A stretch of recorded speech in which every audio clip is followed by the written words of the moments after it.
Hey there, everybody. It is Franklin.Half.Addict back with part 2 of my Franklin half-dollar NGC registry set so far. I think I'm going to keep each video to just 5 coins. That's what I did for the first part, and that video ended up being almost 15 minutes, and that I think is long enough for one video. So this video will be covering the 1950, 1950D, 51D, 51S, and 1952 Philly. So now we're getting into a new decade, and just like in the last video, I will quickly go over what Rick Tamaska has to say about the decade of the 50s in numismatic terms from his Franklin and Kennedy half-dollar guidebook. This section, he goes into a little more detail. It's quite a bit longer, so I'm not going to read the whole thing. I'll just go over a few more important points, I guess. He says the 1950s saw the growth of the numismatic hobby in some important ways. The monthly periodical Numismatic News was launched in 1950 by Chet Krause of Iola, Wisconsin. Florida United Numismatists, which is the host of the Fun Show down in Florida, which I'm sure pretty much everyone has heard of. So Florida United Numismatists and the Professional Numismatists Guild, abbreviated as PNG, were founded both in 1955. Popularity of proof sets increased dramatically, and in 1957, for the first time, more than 1 million sets were sold. And you can kind of see that in the first few years of the 1950s is where they really kind of started to increase. 1950 is a very low mintage set. 51, 52 are both pretty low. With each year they increased. 53 is still somewhat low, and I personally think 1954 is the year where they really started to increase in numbers. What else does he talk about? So that was the decade where the original classic commemorative series ended, which was in 1954. It would be 28 years before another U.S. commemorative coin was struck. In 1955, the San Francisco Mint ended its coin production.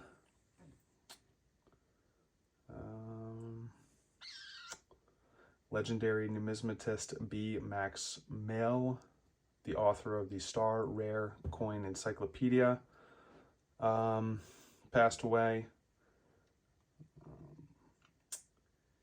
Let's see, 1955, there was legislation that mandated that all coins carry the inscription "In God We Trust." In 1959, the Lincoln Cent received a new reverse design by Chief Engraver Frank Gasparo. His depiction of the Lincoln Memorial replaced the earlier design of the wheat ears, which had been in place since 1909. The interesting thing there, I think, is the part about "In God We Trust." I think all of us today are just used to seeing that on basically every coin, but it wasn't until 1955 where it had to be on the coin. So any coin minted before 1955 could have it or could not. One series specifically I can think of that has it both ways is the $10 gold Indian. I know in 1907 and maybe 1908 there are the no motto varieties, and then also the seeded half-dollars have with motto and without motto varieties. But that's enough rambling. We'll get into these 5 coins here real quick. Just stack them up here so we don't get distracted, and we can focus on the one single coin. So first coin here is the 1950 Philly. I bought this on eBay back in either 2011 or 12. I originally bought it as just a Mint State 66, and for many years, that's all I thought it was. It didn't have the full Bellline designation. And then I was looking at the coin more closely one day. I don't know if I was taking pictures of it or just admiring it, but I started looking a lot closer at the bell lines, and let's see if I can move the lights here and zoom in a little bit and get you guys a view of the bell lines. But I was looking at them and I was thinking, man, those really look full to me. So there's probably the best view or the best perspective I'll be able to get of the bell lines here. I know it's kind of not the sharpest image, but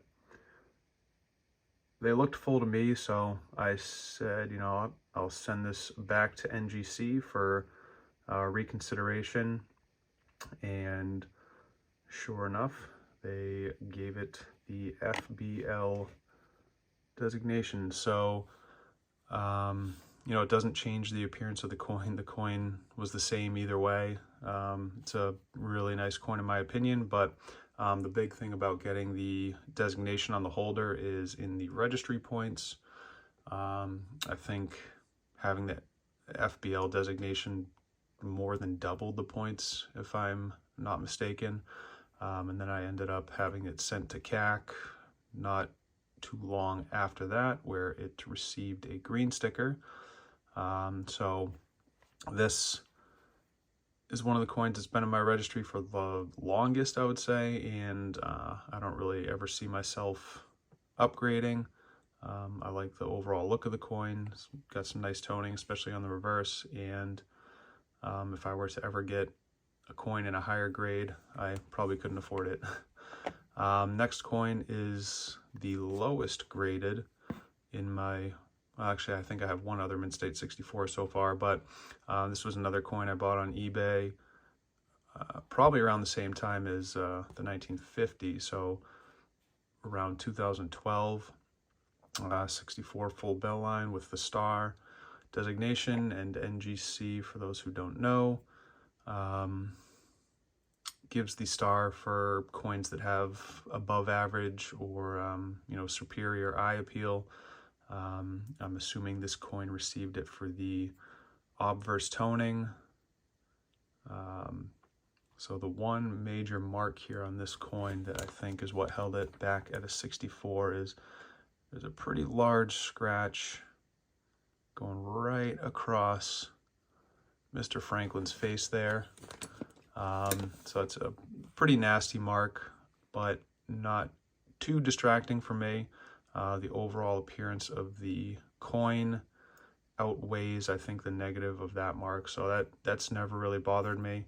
I've been happy to own this coin and have it in my collection since I owned it.